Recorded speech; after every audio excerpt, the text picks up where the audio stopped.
I am the CEO of a shipping company that does not exist.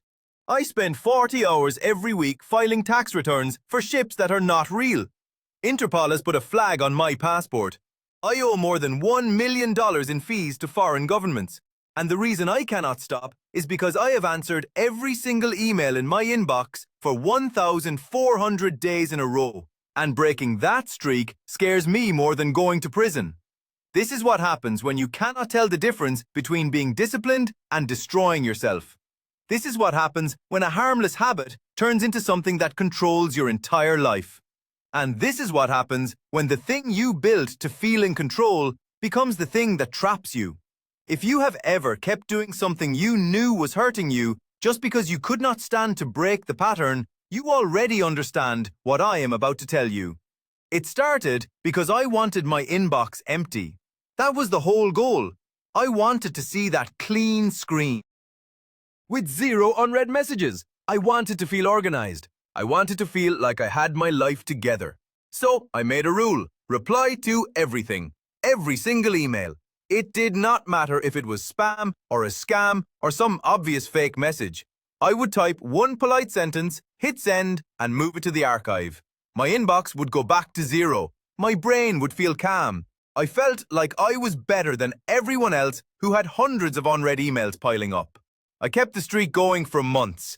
Then it became years. And then one reply turned me into a criminal. The email looked like every other piece of junk. The subject line said something about urgent corporate paperwork. The message was in broken English with a bunch of attachments I did not even open. Normally, I would have deleted it in half a second. But I had my streak to protect. So I typed my standard reply, 8 words. I acknowledge and will proceed accordingly. I added my name at the bottom like I always did. I hit send. I moved it to the archive. My inbox went back to zero. 90 seconds later, an automated corporate filing system in Panama processed my reply as a legal signature and made me the chief executive officer of a fake shipping company with a fleet of ghost ships. I did not know that for 3 weeks. The first sign that something was wrong came when I got an email in Spanish with a document I could not read. I ran it through a translation tool. It was a congratulations letter. It said I had been successfully registered as the head officer of a maritime company. It had my full legal name. It had my home address. It had my email signature as proof that I agreed to it. At the bottom was a corporate seal from Panama. I thought it was a new kind of scam. So I replied. I said thank you and that I would review it. I hit send. I archived it. My inbox stayed at 0. 2 days later, I got another email. This one had a bill attached. $1.2 million. It said I owed taxes on ships. 3 ships. The Wandering Albatross, the Crescent Meridian, the Salton Voyager. I looked up every name. Nothing came up. No pictures, no records, no proof they were real. Just registry numbers and flags from Panama and Liberia. The email said the payment was late and that I would be audited in 4 different countries if I did not pay. I should have ignored it. I should have blocked the address and walked away. But my inbox was sitting at one unread message and I could not leave it there. So I replied. I said I was looking into it and would get back to them in 10 days. I hit send. The number went back to 0. That reply was treated as proof that I accepted responsibility. In the United States, there is a law called the E-Sign Act. It says that typing your name at the end of an email counts as a real signature. My email program automatically attached a verified digital signature to every message I sent. So every reply I wrote was legal proof that I understood what I was doing. I was not confused. I was not joking. I was agreeing. The system saw a CEO who was informed and actively running his company. And because I kept replying, I kept proving it. The emails did not stop. They got harder. I started getting forms in Greek, fuel reports in Chinese, crew lists in Portuguese. I could not read any of it.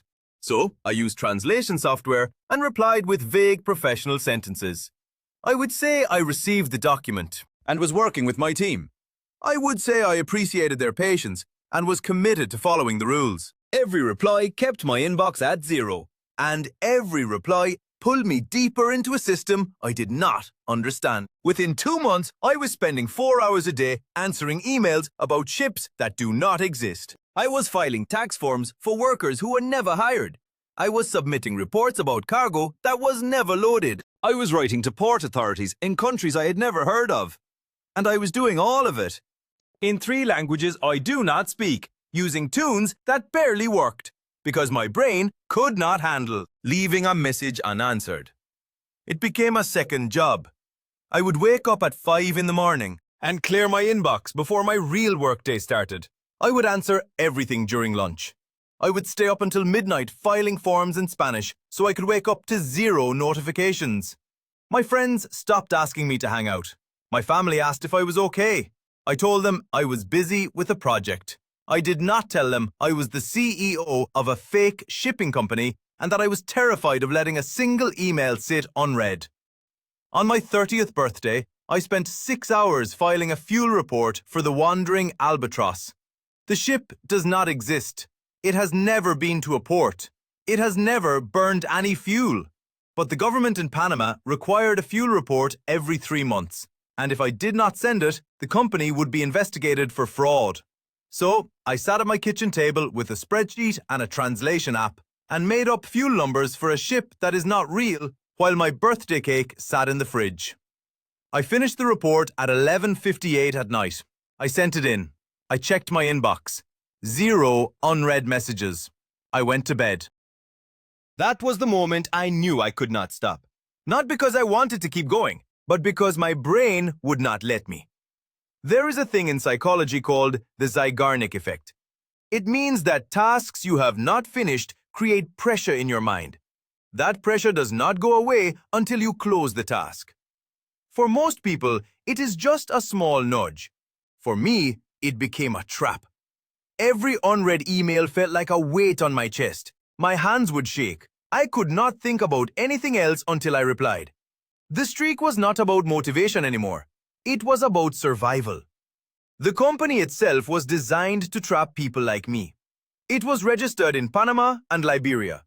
Those countries use something called flags of convenience. That means they let anyone register a ship with almost no proof. You do not need to show the ship is real. You do not need photos or records. You just need paperwork. And I had paperwork. I had bills and tax forms and letters and registry documents. I had everything except actual ships. The company had never made a single dollar.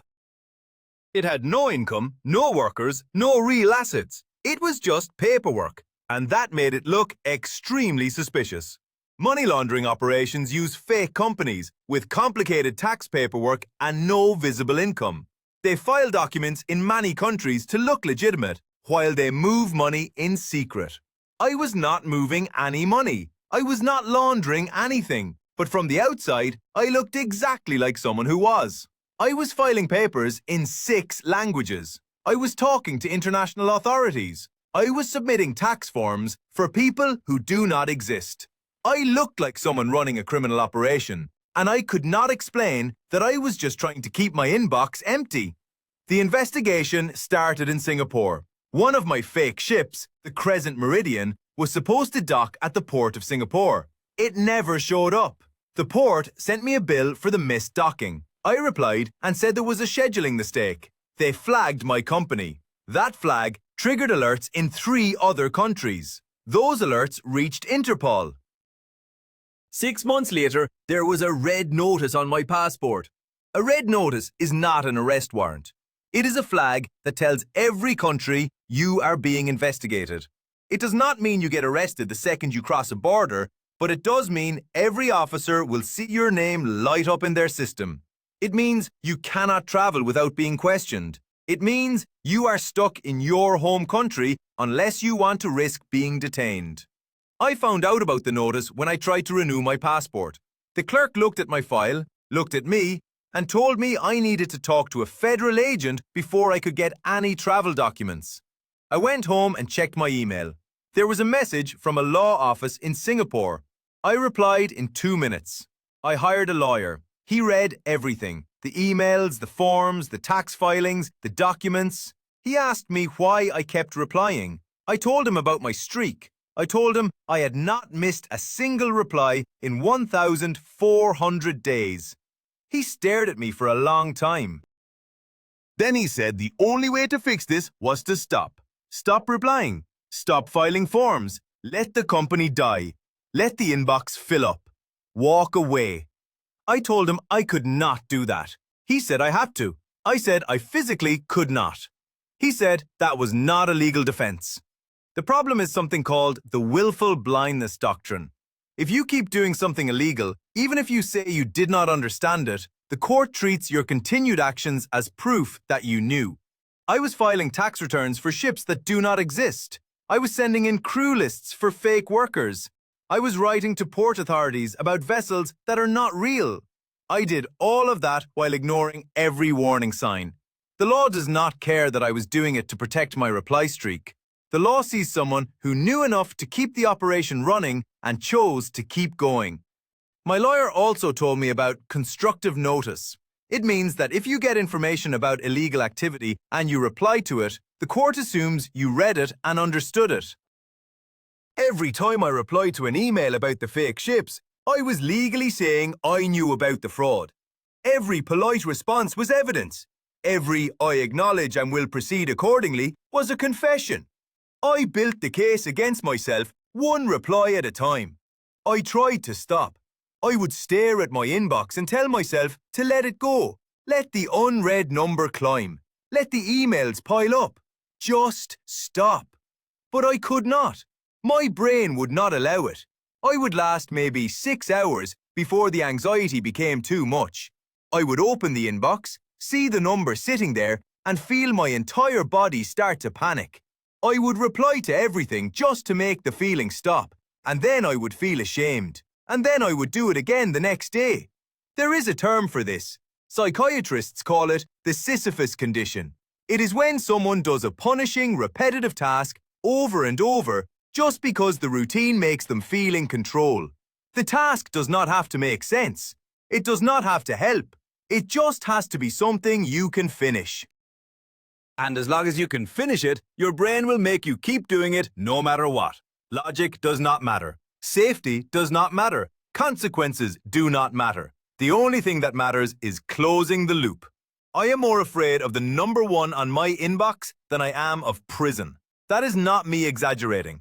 I have spent nights lying awake thinking about getting arrested. I have imagined the trial. I have imagined the sentence. I have imagined the shame.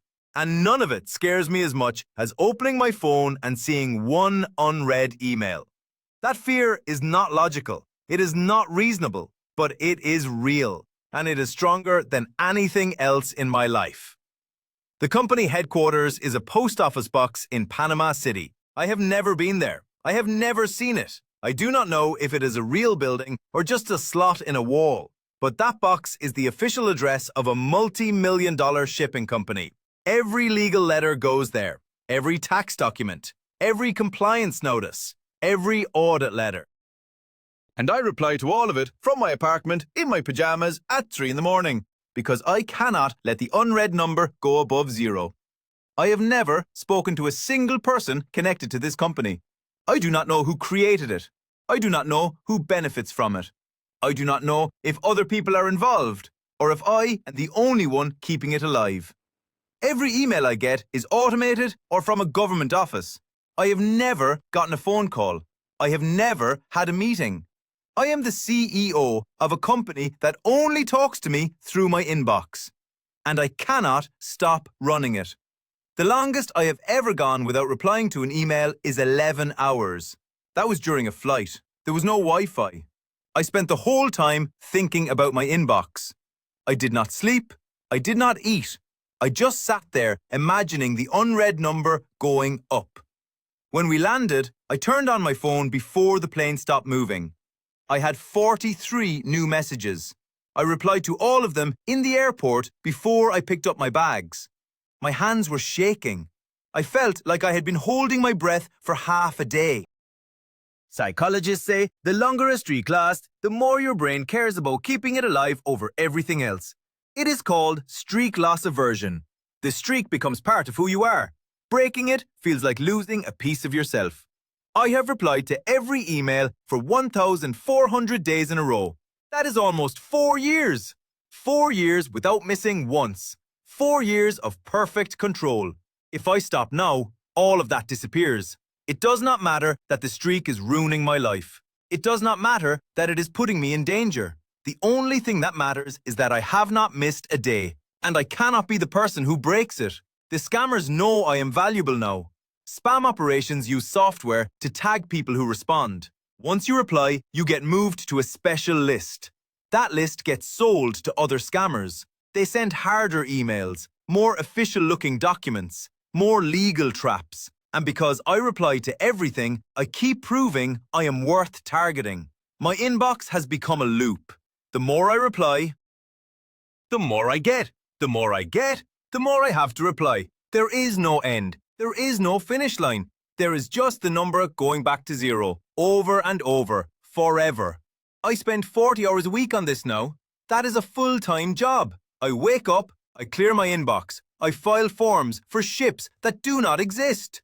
I reply to automated emails. I submit tax returns in languages I do not speak. I go to bed. That is my life. I do not have hobbies anymore. I do not have free time. I have inbox zero and a reply streak and a red notice from Interpol. And I cannot tell the difference between being disciplined and destroying myself anymore. My lawyer told me to stop. My family told me to stop. My friends do not talk to me anymore because I am always on my phone replying to something. I know I should stop. I know this is insane. I know I am making it worse every single day, but I cannot break the pattern. The pattern is the only thing I have left. The pattern is the only thing that makes sense. Everything else in my life is falling apart, but my inbox is at zero, and that feels like winning. I am the CEO of a company that does not exist. I run a fleet of ships that have never touched water. I file taxes in 6 languages for workers who were never hired. I owe more than $1 million to governments I have never visited. I am under investigation by Interpol. I cannot leave my country. I cannot explain any of this to anyone without sounding completely crazy. And I have never missed a reply. If you have ever kept doing something you knew was hurting you just because you could not break the pattern, you already know what this feels like. If you have ever chosen the routine over your own safety, you understand. This is not about discipline. This is not about being productive. This is about the moment when you realize the thing you built to feel in control is now controlling you. And you keep going anyway, because stopping feels worse than everything else combined.